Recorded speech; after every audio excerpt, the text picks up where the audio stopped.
Shields up, Iron Breakers. Rurikhan here coming at you with another video, and today we're going to be talking about Xenoblade Chronicles 2.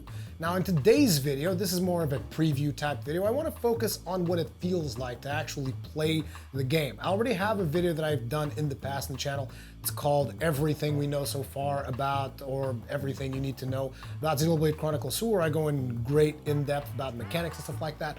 This is not this video. Today's video is more about the look and feel of the game after having actually played it myself. And I know the question on some of you guys' minds might actually be, so Rurikhan, you're playing the game, are you recording it? Are you going to be doing a full playthrough? What's the deal with that? And the answer is, I'm most likely not going to be doing a full playthrough of Xenoblade Chronicles 2. And there are a couple of reasons for that, but I think the most important reason is judging by your reaction to the videos that I've done so far on Xenoblade Chronicles 2.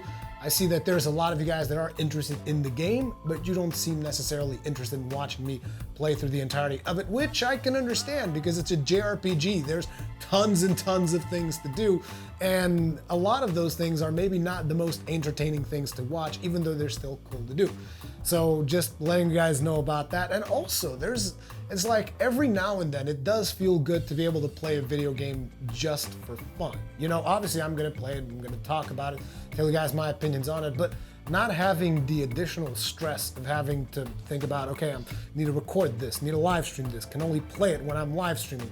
It's just something that in certain games it doesn't work well for me, and it almost ended up with me not being able to finish Xenoblade Chronicles X because I was so obsessed with wanting to live stream it all the time, and it took me a long time to actually finish Xenoblade Chronicles X. I don't want that to be the case for Xenoblade Chronicles 2 because I'm enjoying it so damn much.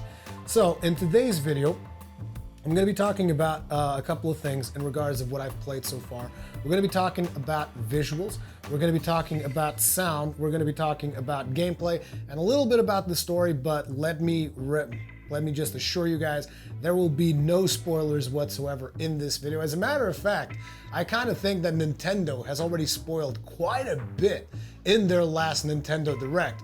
Like, as I was watching that Nintendo Direct, those of you who were watching it with me, you guys will have noticed there was a point where I was like, no, why would you show me this? I'm not gonna talk about it here because again, I don't want to spoil anyone, but it's like, oh man, now that I've played through some of the moments that were in that Nintendo Direct, I was almost like, Nintendo, why?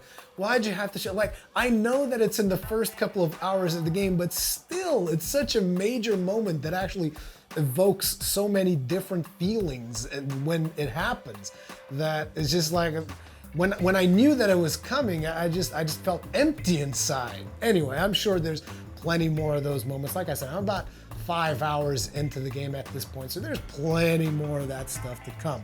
So let's start by taking a look at the visuals. And you guys will be seeing some gameplay interweaved in between the video here. That gameplay is actually not mine.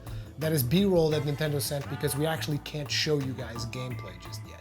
But anyway, in terms of visuals, so once again, this game uses the exact same engine as Xenoblade Chronicles X. So everything that you've seen in Xenoblade Chronicles X, I mean, the art style feels markedly different. It's more chibi to it. It has a more chibi style instead of the more realistic style, almost, one could say, of Xenoblade Chronicles X. And Xenoblade Chronicles 2, I mean, you guys have seen the videos, I'm assuming, and you're watching some gameplay while interweaved in between this video. So it's like the art style is different, but at the same time, the engine is the same. So in terms of performance and the limits of the engine, if you've seen what Xenoblade Chronicles X can do, Xenoblade Chronicles 2 feels very similar from a visual aspect. So running at a steady 30 FPS, I haven't seen any frame dips so far. The visual, in terms of resolution, is not impressive. I don't know what the exact resolution is that the game is running at. It doesn't look particularly impressive, but the visuals themselves, with the art style that they have going for the game, the vibrant colors, all that stuff, it looks fantastic. Now, it all depends on how much you want in terms of, again, resolution and stuff like that from the game, because this game, in terms of resolution, is tough. It's tough. The same thing with Xenoblade Chronicles X, let's be honest. I mean, these are games that, in terms of the resolution that they're running at, it's not impressive. But I think with the art style and all of that stuff, I think the game still looks pretty damn good. You guys can see the gameplay that's been released so far. You're seeing some gameplay in this video. You guys will be able to see that. Now, the cool thing is that as you are watching the animations and stuff like that, doing gameplay, you might be thinking, okay, so this is like the limits of the engine. These are the things that you can do. And in some of the cutscenes that I have seen so far, and I'm not gonna show them to you because again, spoilers and stuff like that. There's a particular cutscene. Like, it really goes beyond what you would expect to be achievable in this engine, and it is really impressive. Again, I'm not talking about a fidelity standpoint, I'm talking about just the sheer animation and the things that took place in that cutscene. It just completely blew me away. It looked really good, it animated really good. It did things that almost seemed like it should be able to do with the in-game engine. And again, I'm not even sure if those were pre-rendered or not, because I couldn't really tell the difference. And usually I can tell the difference between a pre-rendered cutscene and in-game cutscene, but it's like in there, I'm not entirely sure if it was in-game engine or pre-rendered. Either way, what I'm trying to tell you is that some of the cutscenes in there are a visual spectacle and are just something that you will have to witness for yourself. And it's really, really cool. Now I want to touch up on sound a little bit. And sound is actually something that I have to bring a bit of criticism here, because I was a little bit disappointed with a couple of the things that took place with the sound. So we have music. Music is great. That emerald core crystal. Could it really be true? Well, Captain Padre, you are not to kill them. Take these ones in alive. Run! Men! Bring me you-know-what! It's usually pretty adequate to what is happening in the situation, at least so far. Some of the music will seem familiar to you if you've played previous Xenoblade Chronicles titles, even though it is different than the musics that we've seen previously. Obviously, it's all new music, but some of them bring like similar motifs and stuff like that, which you will recognize. And I'm talking even just like one of the tunes that I've heard while I was out exploring actually reminded me of the original Xenoblade Chronicles, which was pretty damn good. Now, one of the things about the sounds that I was talking about is that on a lot of situations that I've seen in the game so far, it almost feels like, and this is during certain cutscenes and whatnot, it almost feels like there's missing ambient sounds.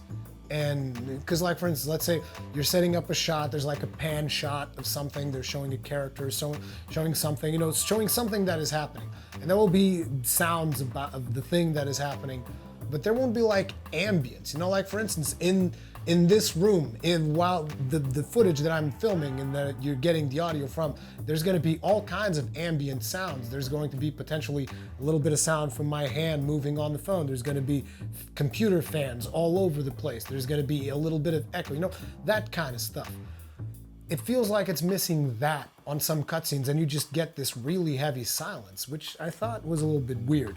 Or maybe it's just they just need to add music to those so that they feel a little bit more natural. But I felt this, and it's like, if it was one of those things that I felt maybe once or twice, I probably wouldn't have even mentioned it, but I felt it often in the 5 hours that I've played of the game so far. So I don't know, there's something going on there.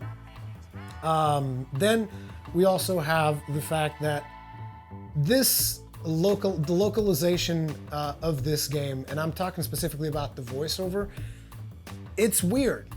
It's a little bit weird because, like, we obviously we've seen in Xenoblade Chronicles, you got the British accents and all of that stuff. In this one, they're going for either a different location in Britain or Irish, or I don't know. It's got a different accent to it, and different characters have different accents themselves. Which that is not the problem. It feels sometimes that there are characters that are really well voice acted, and then there are other ones that are not as good.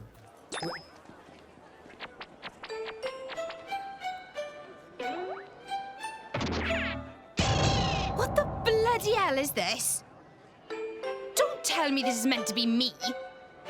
A remarkable likeness, to say the least. Oi, did you see something? No. I fear they may have conflated our countenances, my lady. How very awful.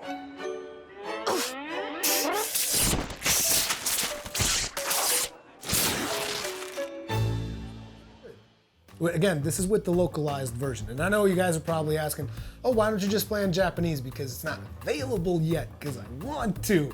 But the Japanese voiceover is only going to come on release date. It's going to be available for everyone as free downloadable content, but only on release date. So I have to wait until release date to actually get the Japanese VO, because I personally, I want to play it in Japanese VO. I felt that there's also another aspect to it. This is a Japanese game, right? And it's just, I think a lot of the times it's just hard to convey the emotion that is happening on a Japanese dialogue in a foreign language.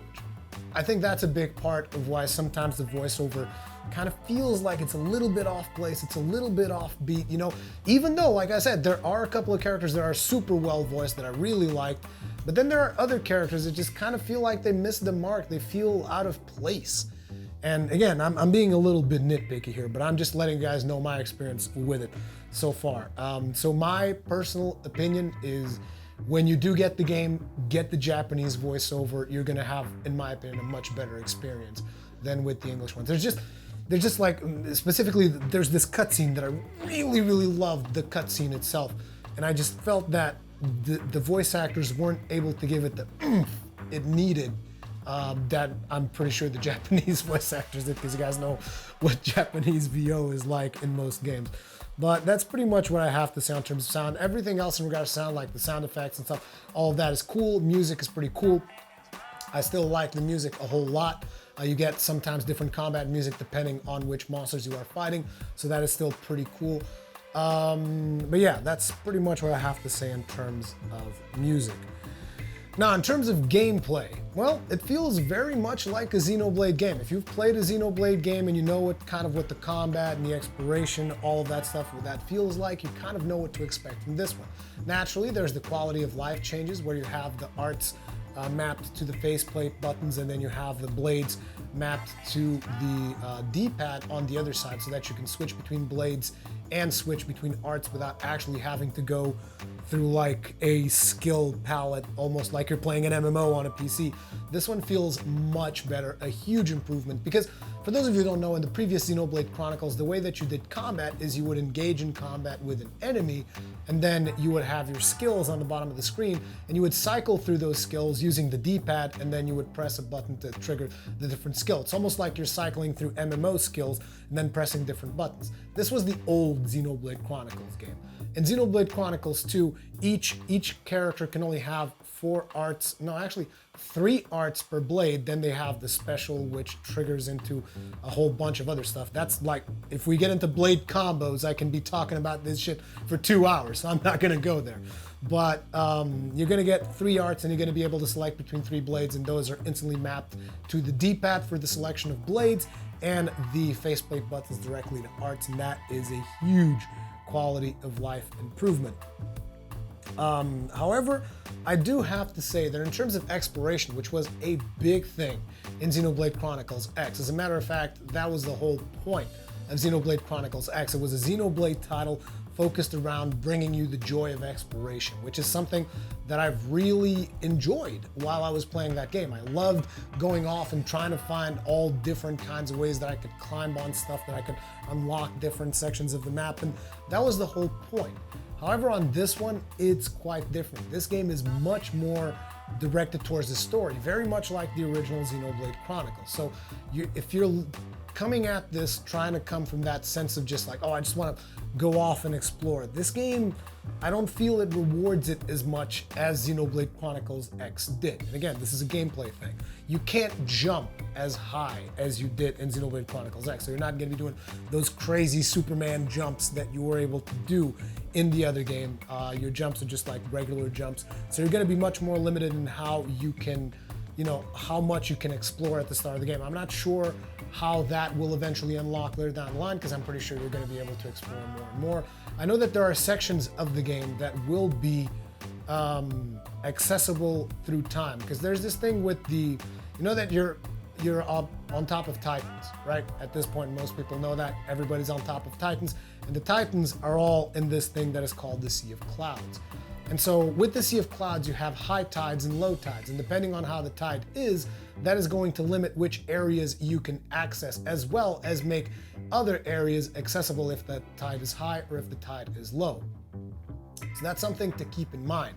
And also an interesting thing that I wasn't even aware, you can actually swim in the Sea of Clouds. Like I figured, dude, you fall off the Sea of Clouds, that's it, you're dead. No, you fall off into the Sea of Clouds, and it's just like if it was water. You just start swimming through the Sea of Clouds, which is pretty cool. So far, again, I'm only 5 hours in, but the game feels a little bit smaller. I think it's because I'm still focusing on trying to get a party together, because even 5 hours and a half in, I still haven't got a full party. Like, I've played with a full party at some point, but then you kind of lose your party members because of how story plays itself out. And then you have to kind of like get new party members and whatnot. And even this far into the game, I still haven't gotten a full party, and I'm just focusing on that. But I kind of feel like this game is a bit smaller. But again, I've only been in one Titan so far, so I guess I don't have quite the notion of the scale that this thing will have at the later in the later stages. But what I'm trying to get at is, you know how in Xenoblade Chronicles X, very early on, you start the game, you start exploring and stuff, and you instantly see like giant friggin' monsters that you will be able to fight. And then when you first get to New LA for the very first time, you get this concept of scale, which is something that I haven't seen in any other game since. You're like, dude, I'm just this tiny ass character. Look at the size of friggin' New LA, it's insane. On this one, I haven't really had a single moment like that. However, I do have to say that the story, in comparison, though the story feels much better, the side quests also feel much more organic, whereas sometimes in Xenoblade Chronicles X, it was hard to keep tabs on all of the different things that you were doing. On this one, it takes a much more streamlined approach, where it's like, look, here's your main quest, here's your side quests, pick up as many side quests as you want, then choose between them, go do them in the order that you want. Whereas like in Xenoblade Chronicles X, it was kind of like, okay, so you took on this side quest. You can't do anything else until you finish this side quest, you know? So I much more appreciate this approach to it, because it lets you take on the quests at your own pace. So it's like, you see a quest, you can pick it up, and then you can go do it whenever the hell you want. And I'm not sure if quests become unavailable if you progress through the story, but so far I haven't had a single side quest become unavailable. Now, in terms of the story itself, I'm really enjoying the story. Now, I'm particularly biased to Japanese games and Japanese storytelling, and specifically Xenoblade Chronicles. I tend to really enjoy those stories. Like I said, in the original Xenoblade Chronicles, very early in that game, there's a cinematic that damn near drives me to tears whenever I see it. And most of you guys that have played the game, you guys will know what cinematic that is. And there's already been a cinematic in Xenoblade Chronicles 2 that managed to do the same thing. It nearly drove me to tears, with the added bonus that shortly after it nearly drove me to tears, it managed to put a friggin' smile in my face. So it's like a roller coaster of emotions that I'm experiencing here. And again, I'm not saying that everyone is going to have this experience. Like I said, I am biased, and I'm okay with admitting this. Everybody in the world is friggin' biased towards something. I'm biased towards Japanese games. That's just the nature of the business. And yeah, that's pretty much where I'm at with the game so far. I'm really, really enjoying it. I've played it both on the TV as well as in handheld mode. The game plays fine in both modes. Like I said, it's just don't expect miracles from the resolution, because this is a very ambitious title. There's huge sprawling landscapes that you're going to have access to, and they want you to make sure that there's plenty of room for you to explore, and therefore they're somewhat limited in what they can show on the hardware of the Switch, and that means the resolution goes down, but they more than make up for it in terms of gameplay. As a matter of fact, due to the complexity of how blade combos work, I haven't even been able to figure out the entirety of the system. Then again, I haven't even had like a full party on so far, but ultimately, this game is super solid from what I've played so far. I can't wait to tell you guys more about it, which I will be doing once the game actually releases. Once I can actually live stream it for you, I will probably be, I don't know, many more hours into the game at that point, but all I can tell right now is I'm having a blast with it. But again, I've always said it, I'm biased towards Japanese games. It says it on the friggin' trailer of my channel. So, you know, take your own conclusions. I'm personally enjoying it, and it's been a lot of fun so far. Thank you all very much for watching this video. If you enjoyed the video, hit that like button. If you're new here, subscribe so that you're always notified when there are new videos, new live streams. Hit the bell icon, all of that stuff. Comments and feedback in the comment section below. Thank you very much for watching, and I'll see you in the next one.